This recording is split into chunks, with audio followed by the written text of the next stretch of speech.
Okay, students, I'm back with video 2 for liabilities, chapter 10, and we ended talking about payroll. So I'm just going to start back at the beginning of payroll and make sure you get this. So again, with payroll, when an employee's wages are calculated, let's say we calculate, I'll go back to the example I was using earlier, and we'll say the employee earned $5,000 during the pay period. So the wages and salary expense would be debited for $5,000. Now, welcome to the real world. You earn $5,000. You're not walking home with a check for $5,000. Now, instead, you're going to have income tax withheld from that. So let's say that the employee is having income tax withheld of $700. So we're going to reduce the amount the employee actually gets paid in cash by that $700, and we're going to have to set up a liability to pay that money to the IRS on behalf of the employee. Now, let's say that the employee also has FICA taxes. Now, FICA is Social Security and Medicare taxes. Okay, and so the employee has FICA of, let's say, $400 withheld. So now the employee has earned $5,000. We debit salaries and wages expense, something like that, for $5,000. We're going to pay the employee in cash only $3,900. So we're going to credit cash for $3,900 for what we're paying to the employee. And then we have a liability for the income tax withheld of $700. So we credit income tax withholding payable for $700. And we have FICA withholding payable for $400. So we credit that as well. So you see the journal entry for that right down here. We have, they're giving you an aggregate amount there, but here was the amount of salaries and wages earned by the employees, $600,000. There's the amount that was paid in cash. And then we had withholdings that we withheld out of their check. So withheld income tax payable.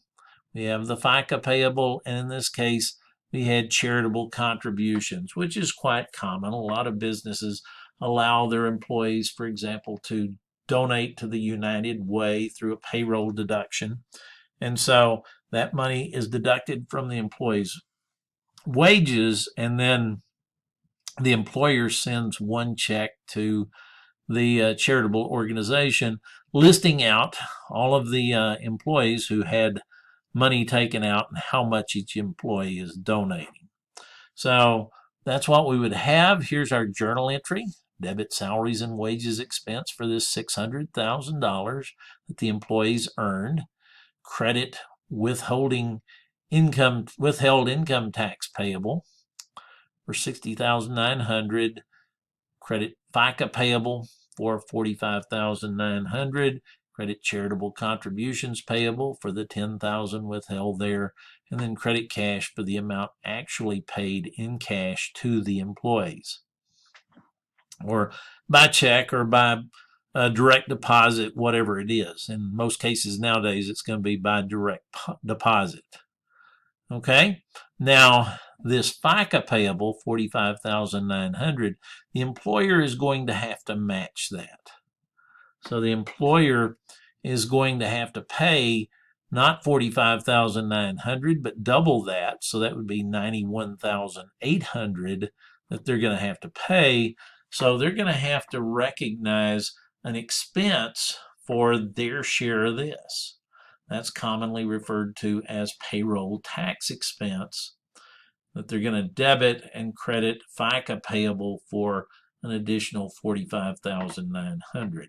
Now, unemployment taxes are another thing in the news nowadays, and those are paid only by the employer. The employee does not contribute. So that's another type of payroll expense that the employer has. So we're going to credit unemployment taxes payable, and then we're going to credit payroll tax expense for the sum of those taxes that the employer is having to pay on the employee's wages. Okay, we have a homework problem on that. So let's look at mini exercise 10.3. And I wasn't ready there. Sorry about that. Okay, right here. Lightning Electronics is a mid-sized manufacturer of lithium batteries. The company's payroll records for the November 1st to 14 payroll period show the employees earned wages totaling $50,000. So we're going to debit wages and salaries expense for $50,000. Okay, excuse me there. I had to cough, but I did manage to pause it before I did that. So anyway, we're going to credit, or we're going to debit salaries and wages expense for the $50,000, employee income taxes totaling $7,000, and FICA taxes totaling $2,625 were withheld. So we're going to credit payables for both of those. Income tax withholdings payable, FICA tax withholdings payable, something like that. You can make up your names as you see fit. For $2,625. Net pay was directly deposited in the employee's bank account. So net pay is going to be $50,000 minus these two amounts. So those total to $9,625. So net pay is going to be $40,375 if my math is correct in my head. So that was directly deposited into the employee's bank account, so we're going to credit cash for that amount. So what was the amount of net pay? And so we've already calculated that. 40,375. And then the second part of the question. Assuming Lightning Electronics must pay $250 of unemployment taxes for this period, what amount would be reported as total payroll cost? Well, total payroll cost would be $50,000 that the employees earned, plus the payroll taxes that the employer has to pay, which is $250 of unemployment tax, and a matching $2,625 of FICA. So total payroll expense will be $2,625 plus $250. So that's $2,875 plus $50,000. So $52,875. And $52,875. All right, I hope you understood that. And again, remember that FICA tax, the employees pay, but the employer has to match it.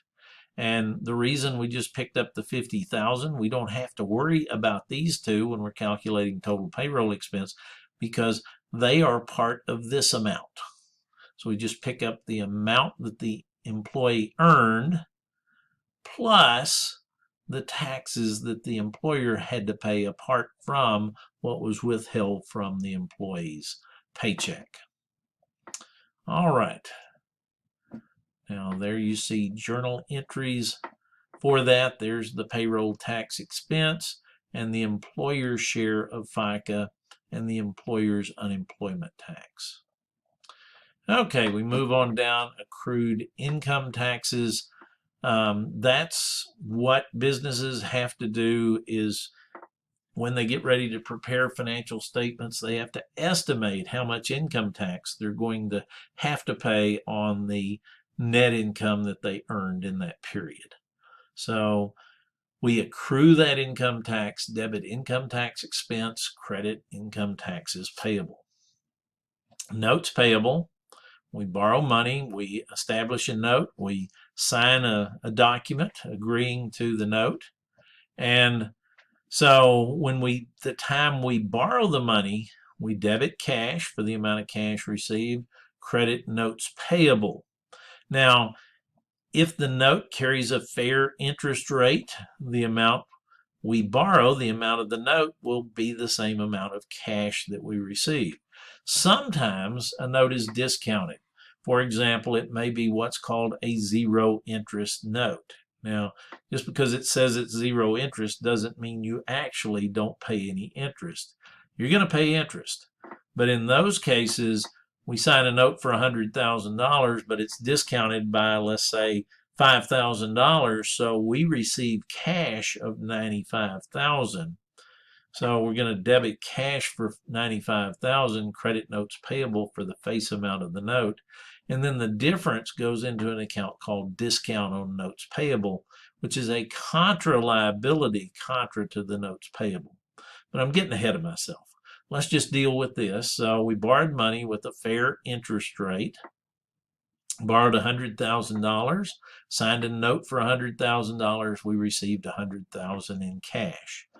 So we're going to increase cash, increase notes payable. So debit cash, credit notes payable for the $100,000. Now, down here in number 2, we're going to accrue interest that we have not paid. So up here we can read about this. They talk about 4 key events with any note payable. One is establishing the note. That's when we borrow the money. Second one is accruing interest incurred but not paid. The third is reporting the interest paid. And the fourth is recording principal paid. Okay, so here they borrowed $100,000 cash on a 1-year note that required General Mills to pay 6% interest and the $100,000 principal, both on October 31st the next year, 2019. So they borrowed it in 18. November 1st, it's due October 31st, 2019. So 1 year later. So there was recording the borrowing of the money. Now we have to accrue interest. So December 31 is year end. How much interest have we incurred but not yet paid? Well, we haven't paid any. How much have we incurred? Well, we borrowed $100,000. We have 6% interest, and our time is 2 months, or 2/12 of the year. So $100,000 times 6% would be $6,000 times 2/12 or 1/6 would be $1,000. Now the 1/6 is just reducing the fraction 2/12. So we owe $1,000 worth of interest, so we need to accrue that. So how do we do that? Well, we record a payable for the interest, and we debit an expense, interest expense. So here you see the calculation of it. There's the math involved.